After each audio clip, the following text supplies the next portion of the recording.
সামগুৰিৰ সোণাৰীবালিত চোৰাং কাঠৰ বিৰুদ্ধে বন বিভাগৰ অভিযানত জব্দ প্ৰায় 50ৰ পৰা 60 কেবি চোৰাং কাঠৰ ফান্তা।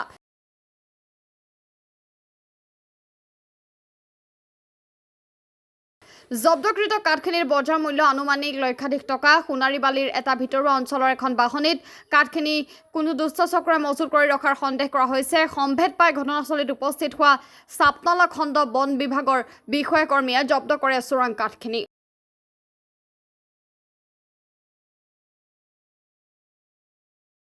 অৱশ্যে অসাধু চক্ৰটোৰ এজনকো কৰায়ত্ব কৰিবলৈ সক্ষম নহল অভিযান চলোৱা বন বিভাগ বিষয়াকৰ্মীয়ে।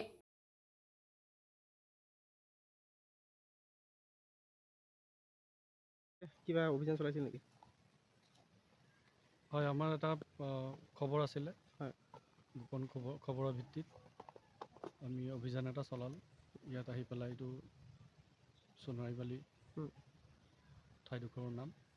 ইয়াত আমি কিছু ফান্তা আমি পাইছোঁ, কাঠৰ ফান্তা। কিমান মান পাইছে? এইখিনি আমি এতিয়ালৈকে মেজাৰমেণ্ট কৰা নাই। আনুমানিক 50-60 কেবিমান হ'ব। 50-60 কেবি মান। বজাৰ মূল্য কিমান হ'ব এইখিনি? 40-50 হাজাৰ টকা হ'ব। 40-50 হাজাৰ টকা হ'ব। এইটো কাৰ কাঠ কিবা গম পাইছে নেকি এতিয়ালৈকে? নাই, আমি জাষ্ট আহিছোঁহে। হয়, মানে আপোনালোকে তদন্ত কৰিব। এইটো সোণাৰীবালি ন? সোণাৰীবালি।